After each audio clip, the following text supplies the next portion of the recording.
수업 시작하겠습니다. 이전까지 이제 저희가 하버드 대학교의 베일런트 박사의 이제 행복의 기준에 대해서 중간 연구에 대한 결과들을 한번 같이 공부를 했습니다. 자, 그럼 행복의 기준을 한번 더 말씀을 좀 드려볼까요? 행복의 기준. 많은 심리학자들은 삶의 태도다라고 이야기를 하고 있습니다. 그래서 학문적으로 많은 공부를 하셨던 많은 분들이 심리학자들을 어떻게 주장을 하고 있느냐. 첫 번째, 좋은 친구나 가족 등 소중한 사람들과 많은 시간을 보내야 한다라고 이야기를 하고 있고요. 두 번째, 좋아하고 가치 있는 일을 해야 한다. 좋아하는 일을 해야 된다라고 그랬죠. 그다음 세 번째, 삶의 고난과 역경에 집중하기보다는 목표를 이루는 과정에서 행복을 찾아야 된다라고 합니다. 우리는 갈등을 겪을 수도 있고요. 또 목표를 이루는 길이 험난할 수도 있습니다. 완만할 수도 있고요. 그런 과정들 중에서 사람과 사람이 살아가면서 만나는 사람들이 다 하나하나가 소중하고 그 아픔에 있을 수도 있고 갈등에 있을 수도 있지만 그 갈등과 아픔들을 잘 인내하고 감내하고 아니면 오해를 풀고 대화를 통해서 긍정적인 방법으로 발전적인 관계로 만들어 나가는 그런 과정들이 바로 행복한 과정이고, 그런 평범한 일상들이 바로 우리 삶의 다른 활력소가 될 수 있다라는 이야기들을 하고 있습니다. 그 삶의 태도, 어떠한 삶의 태도를 가지느냐에 따라서 사람이 행복을 느끼는 게 다르다. 아까 말씀드린 것처럼 어떤 물질적인 행복을 추구하시는 분들도 계실 거고, 뭐 건강을 통해서 아니면 다른 본인이 좋아하시는 일들을 하면서 하는 행복을 추구하는 방법은 여러 가지가 길이 있을 수 있습니다만, 그렇게 나중에 이제 행복을 느끼고 편안하게 사는 보통의 일상을 살아가셔서 그 인생을 반추해서 보실 때 행복했다, 열심히 살았다, 만족한다라고 하는 말씀들을 하시는 많은 분들의 공통점이 뭐냐면, 그런 분들의 삶의 태도의 공통점이 뭐냐면 바로 상대방에 대해서, 아니면 가족에 대해서, 아니면 나의 아이들에 대해서, 내 이웃에 대해서 공감하고 이해해주는 사람들이었다. 그런 어떤 활동들을 많이 하시는 분이었다라는 겁니다.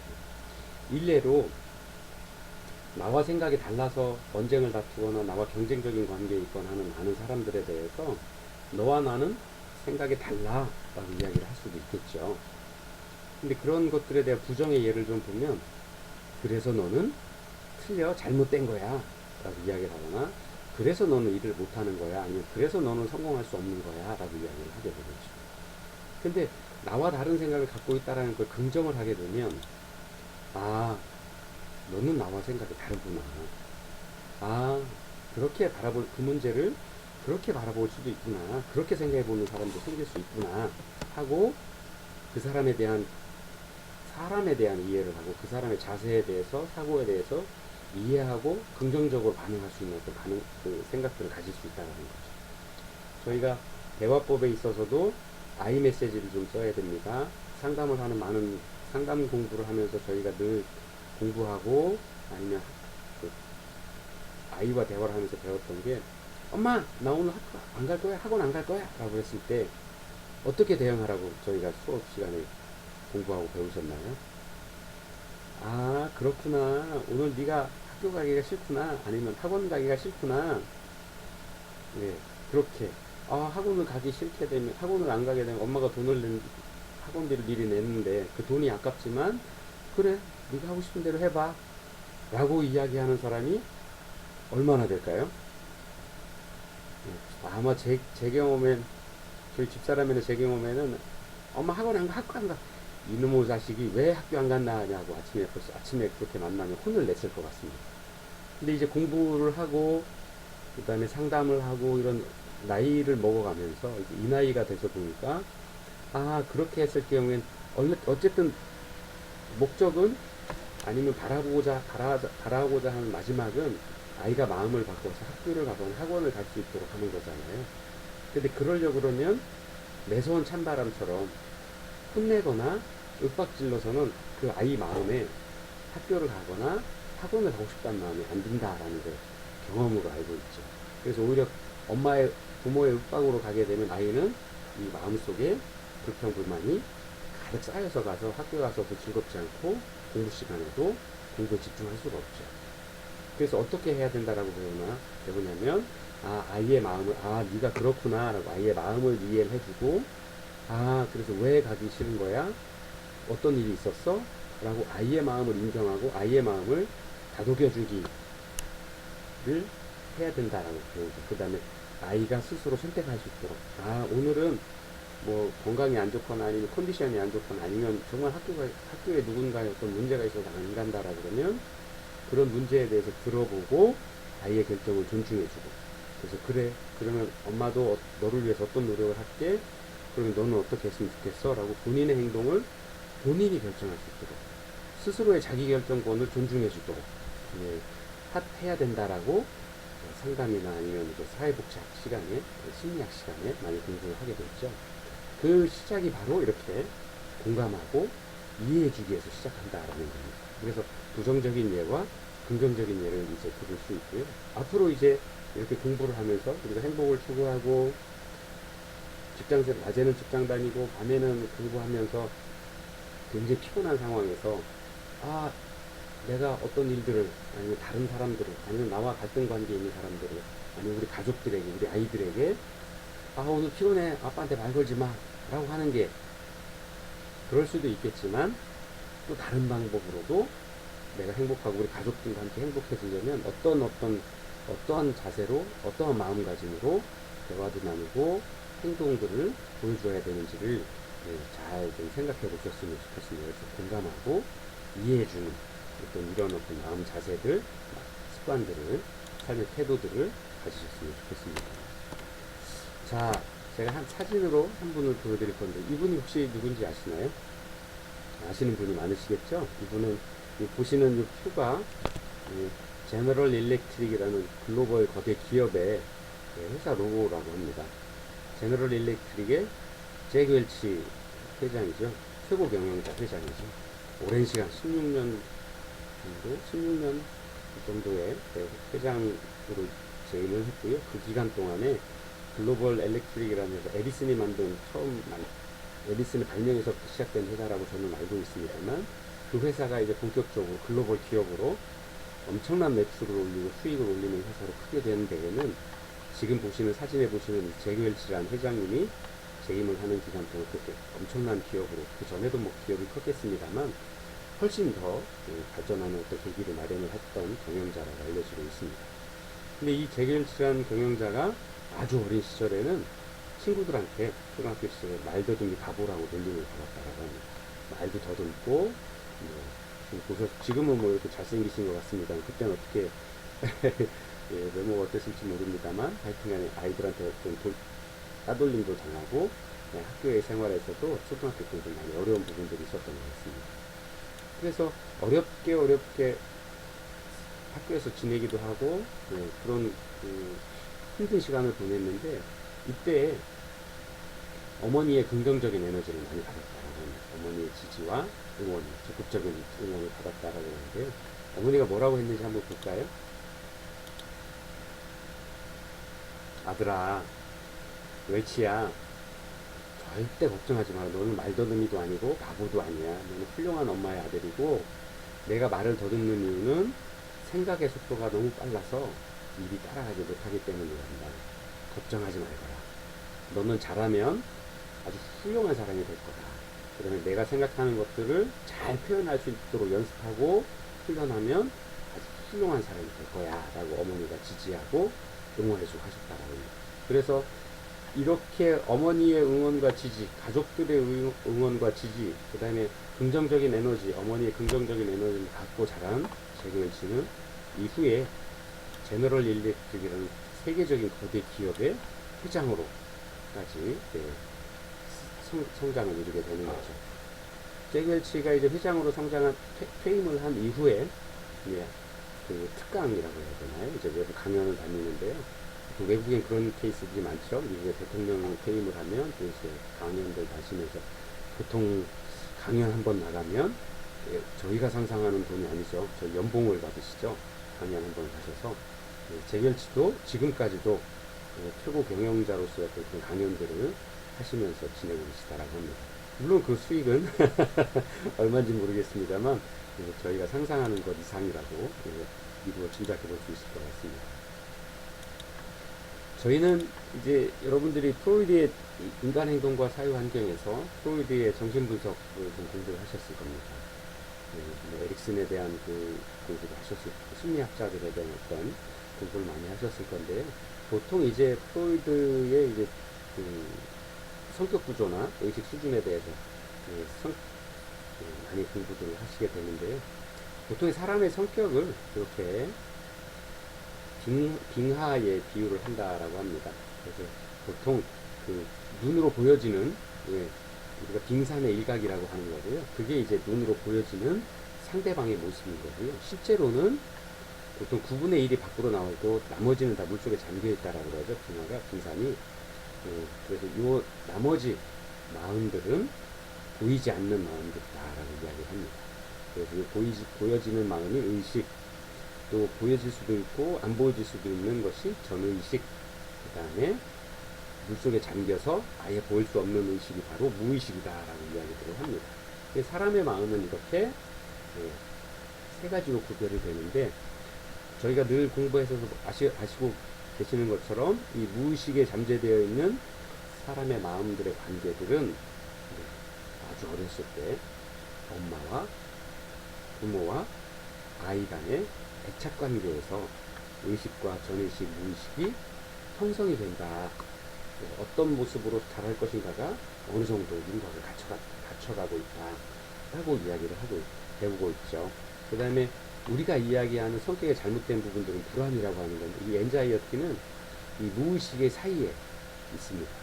그래서 만약에 저희 그런 공부 경험도 선생님들 경험도 하셨을 거고, 아이를 양육하면서 경험을 하셨을 거고 잘 아시겠습니다만, 아이가 어렸을 때 부모님과의 애착 관계가 좋은 아이들은 이런 마음속의 불안이 줄어드는 거죠. 없는 건 아니겠고, 없을 수는 없고요. 줄어드는 거죠. 그래서 아이가 불안하니까 이를 봤을 때 기저귀 갈아달라고 우는 거고요. 그 다음에 배고프면 배고픔의 불안 때문에 울어서 신호를 내주는 거죠. 엄마, 나 지금 배고파요. 부모님, 나 배고파요. 빨리 먹을 거 주세요. 아니면 이제 기저귀가 다 젖었으니까 교체해 주세요. 아니면 나 지금 자고 싶으니까 빨리 자게 재워주세요. 먹었으니까 트림해야 되니까 안아서 이렇게 보듬어 주세요. 이런 것들을 말로 표현 못하니까 울음으로써 표현을 하게 되는데요. 부모님들은 다 알아들으시잖아요. 신기하게. 아이의 부모님들은. 다른 사람들은 잘 못 알아듣지만 아이와의 관계, 애착 관계가 형성이 되어 있어서, 아이가 지금 배가 고파서 우는지, 아니면 기저귀가 꽉 차서 교체해달라고 우는 건지, 아니면 졸려서 우는지, 이런 것들을 부모님들이 다 아시죠. 그런 것들이 아이의 불안에서 시작이 되는 건데, 아이의 마음속에 어떤 그런 부분들인데, 그런 부분들을 불안하지 않도록 애착 관계도 잘 형성해서 엄마가 그때그때 반응해주고, 아이의 어떤 불안한 상태 아니면 부적응 상태에서 잘 반응을 해준 아이는 안정을 느끼고 편안한 마음을 갖게 되죠. 그래서 그러한 것들이 바로 아주 어려서부터 형성이 되고, 그렇게 긍정적인 어떤 그 불안이 없는 상태에서 안정적인 상태에서 자란 아이들이 바로 아까 말씀드린 것처럼 긍정적인 자세, 긍정적인 마음을 가지고 있다라는 거죠. 그래서 이런 부분들이 꼭 필요한 거죠. 그래서 정신분석에서는 뭐 여러 가지 이드, 에고, 슈퍼에고 뭐 이런 설명들을 하고, 방어기제가 있다라고 설명을 하고 있습니다만, 이러한 것들이 바로 그 아이의 반응, 아주 어려서 부모와의 아이의 애착 관계가 어떻게 형성이 됐느냐, 어떤 관계를 갖고 있느냐에 따라서 여러 가지 양상들이 보이고 있다라는 겁니다. 자, 이제 마지막으로 좀 하나 말씀드리고 싶은 건, 어쨌든 살아가면서 사람은 누구나 혼자 살 수는 없는 것 같습니다. 저는 이제 잠깐 말씀드린 것처럼 레저 활동들, 군대에서 해왔던 뭐 스쿠버 다이빙이나 스카이다이빙이나 이런 것들을 자주 하는데요. 저희는 이제 그런 활동들 할 때 꼭 버디 시스템이라고 합니다. 그래서 팀 티칭을 하는 그런 경우들이 많은데요. 버디라고 하면 뭐 허물 없는 친구, 아주 편하게 들을 수 있는 친구, 늘 같이 있을 수 있는 친구라고 그러죠. 저희가 이제 다이빙을 하거나 스쿠버 다이빙을 물속에 들어갈 때는 꼭 버디 다이빙, 짝 다이빙이라고 합니다. 두 명이 항상 둘씩 들어갑니다. 왜냐면 무슨 문제가 생길 수도 있고 안전사고가 생길 수도 있을 때 혼자서는 반응할 수가 없는 상황으로 생길 수 있으니까 꼭 둘이 같이 다니면서 서로를 상대방을 체크해주고 서로를 케어해주는 그런 어떤 체계로 다이빙을 하고 레저 스포츠를 즐기게 되는데요. 그런 때 꼭 그 둘을 버디라고 부릅니다. 짝이라고 부르죠. 여러분들은 그런 함께 즐기고 함께 늘 같이 있을 수 있는 위험한 상황에서 같이 옆을 지켜주는 그런 버디를 가지고 계신가요? 여러분의 버디를 꼭 찾으셨으면 좋겠습니다. 그리고 남은 생을 함께 할 버디를 가지셨으면 좋겠습니다. 아까 하버드 대학의 밸런트 박사가 하버드 대학의 입학생들을 조사를 했을 때 건강하게 행복하게 삶을 마무리하시는 분들 공통적인 특징이 뭐였냐면 행복한 결혼 생활이 있었죠. 지금은 시대가 좀 바뀌어서 꼭 결혼을 한 상태뿐만 아니라 그러면 가장 좋겠지만 현대 사회에서 그렇지 않더라도 내가 등가렵고 아니면 내가 쓸쓸하고 외로울 때 내가 힘없을 때 아니면 누군가한테 이야기를 하고 싶을 때 내 이야기를 들어주고 내 전화를 받아주고 나의 옆자리에 같이 함께 있어줄 그런 친구 버디가 있어야만 행복해질 수 있다는 안전해졌습니다. 여러분들 꼭 마음속에 함께 할 수 있는 버디를 꼭 찾으시기를 응원합니다. 자, 그래서 우리나라에서도 팀 코리아라고 부르죠. 저희 레저 스포츠에서는 저희 다이빙에서는 이렇게 제가 강사니까 만약에 팀을 인솔로 해서 클럽에서 제주도든 뭐 동해든 해외든 가면 이렇게 제가 이렇게 물속에 들어가기 전 바다에서 이렇게 둘씩 짝을 지으라고 푸시를 해줍니다. 그럼 이게 한 분 한 분이 둘이 같이 다니는 겁니다. 어디가 됐습니다라고 알려주는 겁니다. 푸시는 물속에서도 그렇게 합니다. 만약에 떨어져 있으면 이렇게 표시해줍니다. 그러면 앞에 갔거나 뒤에 사람 좀 서둘러서 오시고 앞에 사람 좀 기다려서 둘이 같이 서로 안전을 체크해 줄 수 있도록 강사 따라서 아니면 리딩 해주시는 앞에 사람 따라서 천천히 함께 운영을 합니다. 우리나라도 한국 선수라고 안 하죠. 팀 코리아라고 그러죠. 팀이라고 불러주죠. 우리나라 스포츠 국가대표팀의 명칭이 바로 팀 코리아입니다. 지역사회에서, 직장에서, 가정에서 그 친구들과 함께 팀을 이루고 계시는 그런 분들이 건강하고 행복해질 수 있습니다. 그러시려면 상대를 위해서 제 욕심만 다 내세우시면 안 되겠죠. 서로 공감하고 서로 배려하고 서로 이해할 수 있어야 버디를 이룰 수 있습니다. 제가 제 욕심만 부리고 아니면 제가 하고자 하는 것만 하고 당신은 따라오세요 그러면 과연 제 버디가 제 인생의 짝이 저를 믿고 따라올 수 있을까요? 상대방 버디의 말에 귀 기울여주고 그 사람의 의견에 공감해주고 끄덕여주고 그 사람이 어려울 때 어깨 동무하고 그 사람한테 힘을 실어주고 지지해줄 수 있는 그런 관계가 되어야 버디를 이룰 수 있습니다. 그래야 물속에서 위험한 상황에서도 그 사람을 믿고 믿으니까 같이 들어가는 거잖아요. 물속에. 그 다음에 어떤 위험한 일이 생기면 체크해주고 필요하면 도움을 줘서 인명을 살릴 수 있도록 하는 어떤 그런 활동들을 할 수 있는 것들은 바로 신뢰, 행복, 공감, 배려 이러한 것들이 밑바탕에 있어야 그러한 활동들을 나의 뒤를 맡길 수가 있는 거죠. 그래서 여러분들 꼭 짝을 이루셔서 마음에 맞는 영혼의 짝들을 찾으셔서 함께 하시기 바랍니다.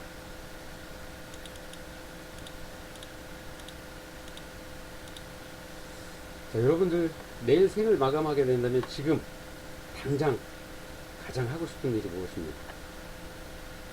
어떤 일들을 해보고 싶으세요? 누구 말씀처럼 내일 지구가 망한다 그래도 오늘 사과나무를 하나 심고 싶으신가요? 아니면 부모님한테 전화 한번 해볼까요? 아니면 사랑 고백을 못하셔서 오늘 꼭 해야 할까요? 많은 일들을 아직 미루어 놓고 하지 못하시는 일들이 많을 거라 생각을 합니다. 시간이 되지 않았거나 아니면 기회가 되지 않았거나 아니면 용기가 없어서 아니면 여러 가지 문제 때문에 하고 싶지만 참고 있는 어떤 그런 일들 많이 있을 거라고 생각을 합니다. 그런데요, 그 일을 지금 당장 하셔야 됩니다. 바로 지금, 바로 여기. 미루시면 그 일은 평생 하실 수 없을 겁니다. 어머니한테, 여자친구한테, 남자친구한테, 아니면 나의 아이한테, 어제 부부싸움한 나의 와이프한테 사과하고 이따 저녁 때 즐겁게 다시 만나 식사같이 해. 말은 하고 싶지만 못 하시는 것들이 있다라 그러면 지금 하세요. 세상은 어떻게 바뀔지 모릅니다. 바로 지금, 바로 여기서 시작하셔야 돼요. 뭐가 중요한데요? 행복하게 사시려고 그러면 용기를 내셔야 됩니다. 버디한테는 나의 뒤를 맡기실 수 있으시려면 스스로도 먼저 나의 뒤를 보여주셔야 됩니다. 그런 용기를 내시는 하루하루 되시기 바랍니다.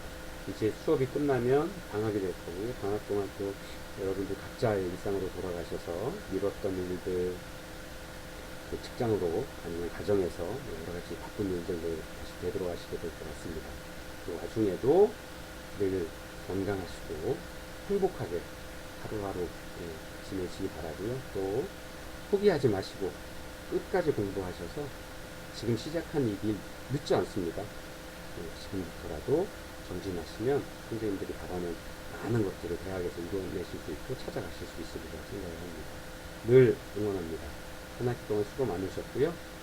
기회가 된다 그러면 다음 학기에 또 건강한 모습으로 다시 뵙도록 하겠습니다. 감사합니다.